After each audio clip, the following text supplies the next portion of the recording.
happy in here. Anyone else nipping? Yeah. Yeah, all the women, yes. Well, at least we're in a sisterhood together. My name is Ray Samasket, and as you can tell from my accent, I am arrogant. I'm from California, but I have been living in Dublin for 5 years, and it's going well. Actually, oh, thank you. Actually, when I first moved here, one of my Irish friends told me that I look like an Instagram model. You did. Who sells cheese made from her own breast milk.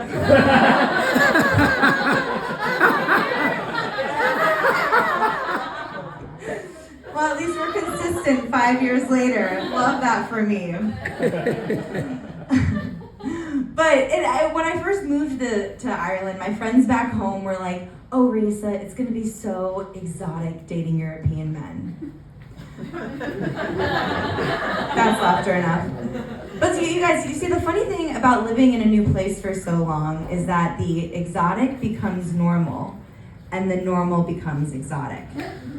And this terrifies me a bit because I've been living in Ireland for so long that I'm at the point in which a corn-fed Midwestern boy with no passport and no foreskin sounds intriguing.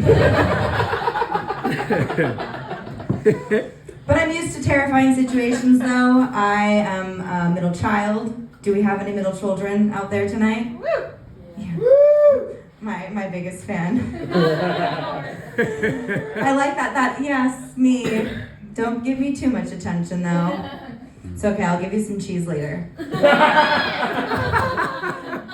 I do actually like being the middle child though because I am always reminded of where I fall in the family. I was actually on the phone with my mom a few weeks ago and we were talking about her will. She's totally fine, by the way, just incredibly proactive. And when we were chatting, she was like, "Oh, Raisa, it's so great. With your brother, I know I can rely on him for finances. With your sister, I know I can rely on her for medical advice. And you, honey, can make me laugh." Well, Mom, your eulogy is going to be hilarious. But it's a new year, though. Anyone make any resolutions? No, we've all given up. Great, perfect. Glad we're aligned there. Because I didn't make a resolution this year, but since I'm better than all of you, I did make a resolution last year. And one thing that I took on was a flexitarian diet. Does anyone know what that means? Yes? Yes, you know it. What is it? Meat sometimes. Exactly. To be 100% correct, 70% of my diet is vegetarian, and 30% of my diet is meat. Upon reflection, though, what I realized is that I also was approaching men the same way I was approaching my diet. If the meat was good, I'd have it. Sustainability 101.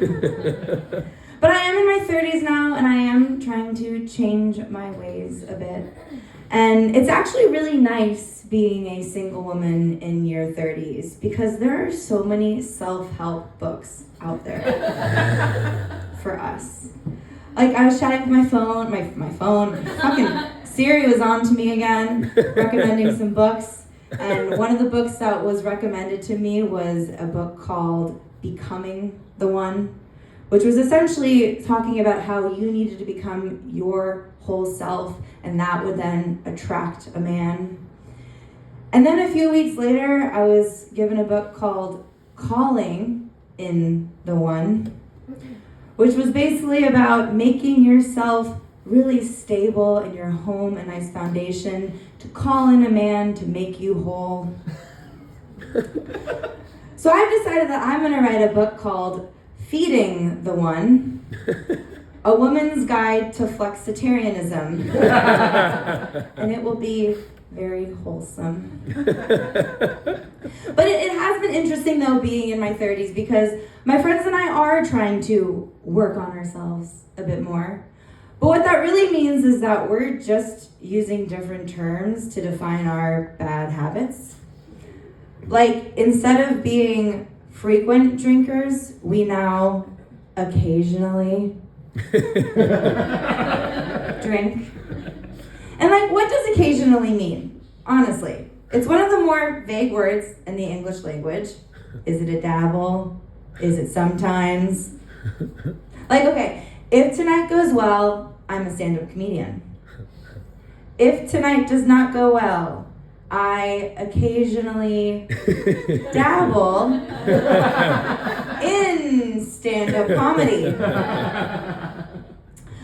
But I'll leave you guys with this story. As I've been occasionally dating, my brother once dabbled in a marriage to a Hungarian woman. And let's just say it was a union I had little appetite for. But I am a supportive sister, so I went to the wedding, and the wedding itself was in Budapest. And when I was there, I learned some Hungarian terms. My favorite is that the saying goodbye kisses is pronounced "see ya pussy." And I had a lot of fun with that one. Along with that, I was friendly, and I met some of her family members, including her father, who was an older Hungarian man, and when he would go to introduce himself, he'd stick out his hand and go, "Hello, I am father." He got some pussy. And the actual wedding itself was an outdoor ceremony. The bride rode in on a horse, a shaman officiated the ceremony, and when the reception started, a majority of us, including yours truly, dropped acid. Totally normal. And all was going really well, might I add, until it started to rain. And I'm talking torrential downpour for an outdoor wedding. And the thing about it, though, is that when the rain hit, so did the acid. Which caused a bit of a predicament for me because my family members were getting stuck in the mud. No one knew what to do. However, at the same time, the hairs on my arm were moving in a way I had never seen them move before. But with my better judgment, I tried to go help, and I found Father sitting alone in the rain. And when I ran to get help from him, he just looked me straight in the arm eyes, straight in the eyes. It's different in Hungary, it's a different word. And said the most profound words I had ever heard. Rain is good, time is not real. Which is what I tell myself in Dublin every day, waiting for the bus. Now, the marriage only lasted 6 months. A dabble. And when my brother and soon-to-be ex-sister-in-law told me the news, I just looked her straight in the eyes and said, "See ya, pussy." Thank you, everyone. My name's Grace Masket.